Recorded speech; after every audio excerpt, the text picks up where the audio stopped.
विष्णवे नमः। प्रिय भक्तजनों, आज अहोई अष्टमी है और व्रत कथा का श्रवण हमें जरूर करना चाहिए। जो भी भक्त सच्चे मन से, सच्चे भाव से, हृदय से भगवान की आराधना करता है, माता रानी का पूजन करते हैं, उनकी मनोकामनाएं जरूर पूर्ण होती हैं। बोलिए गणेश जी महाराज की जय, बोलिए अहोई माता की जय।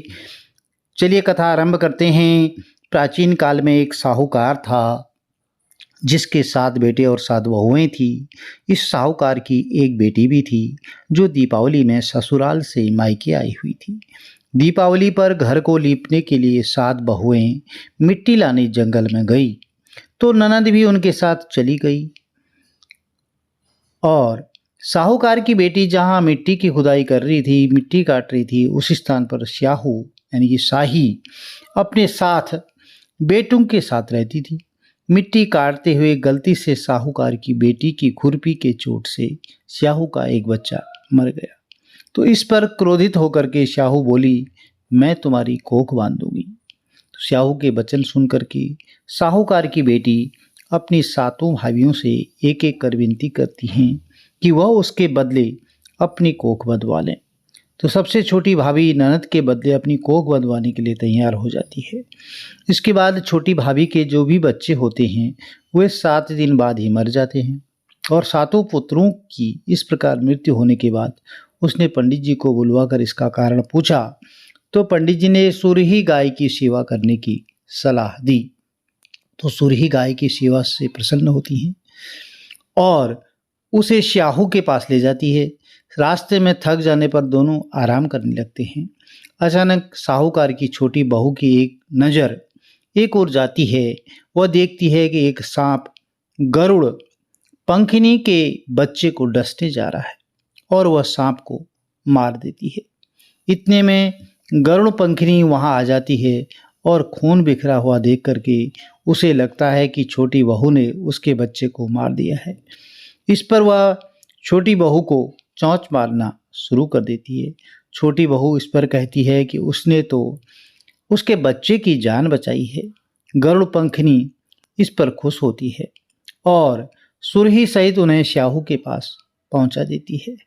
वहां स्याहू छोटी बहू की सेवा से प्रसन्न होकर के उसे 7 पुत्र और 7 बहू होने का आशीर्वाद देती है।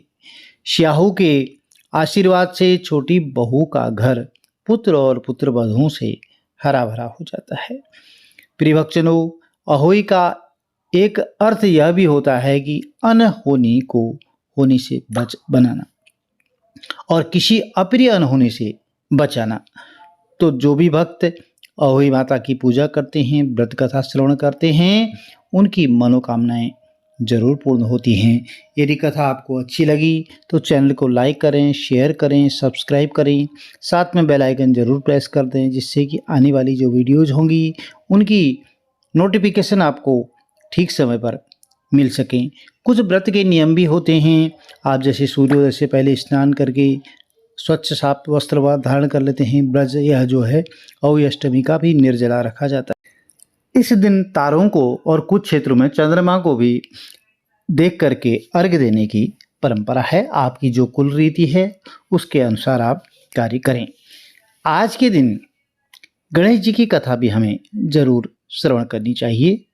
चलिए आरंभ करते हैं। बोलिए गणपति गजानन महाराज की जय। एक अंधी बुढ़िया थी जिसका एक लड़का और एक बहू थी। वह बहुत गरीब थी। वह अंधी बुढ़िया नित्य प्रति गणेश जी की पूजा किया करती थी और गणेश जी साक्षात सन्मुख आकर के कहती थी कि बुढ़िया माई जो चाहे सो मांग ले। तो बुढ़िया कहती, मुझे तो मांगना नहीं आता है, सो कैसे और क्या मांगूं। तो तब गणेश जी बोले कि अपने बहू बेटे से पूछ कर मांग ले। तो बुढ़िया ने अपने पुत्र और वधू से पूछा तो बेटा बोला कि माँ धन मांग लेना और बहू ने कहा कि पोता मांग लेना। तो तब बुढ़िया ने सोचा कि बेटा बहू तो अपने अपने मतलब की बातें कर रहे हैं।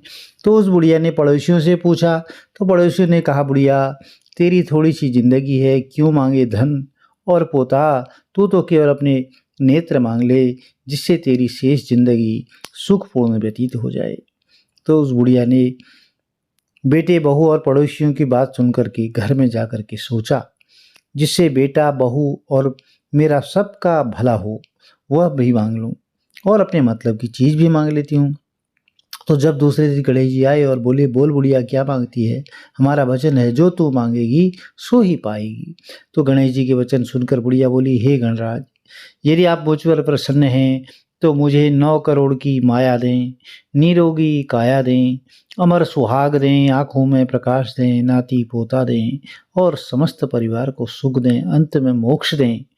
बुढ़िया की बात सुन करके गणेश जी बोले, बुढ़िया माँ तूने तो मुझे ठग लिया, चलो कोई बात नहीं, जो कुछ भी तूने मांग लिया है वह सब तुझे मिलेगा। तो ऐसा कह कर के गणेश जी जो है वहाँ से अंतर्ध्यान हो गए। तो हे गणेश जी महाराज, जैसे बुढ़िया को मांगे अनुसार आपने सब कुछ दिया, वैसे ही सबको देखना देना और कथा सुनने वाले बोलने वाले को भी देना, सभी की मनोकामना पूर्ण करना। तो प्रिय भक्तजनों, यदि आपको वीडियो में दी गई जानकारी अच्छी लगी तो चैनल को लाइक ज़रूर कीजिए, शेयर कीजिए, सब्सक्राइब करें, साथ में बेल आइकन ज़रूर प्रेस करें जिससे आने वाली वीडियोज़ की नोटिफिकेशंस आपको ठीक समय पर मिल सके। अहोई माता का आशीर्वाद, भगवान गणेश जी महाराज का आशीर्वाद कुटुंब में, परिवार में सदैव बना रहे। जय माता दी। आपका दिन शुभ हो।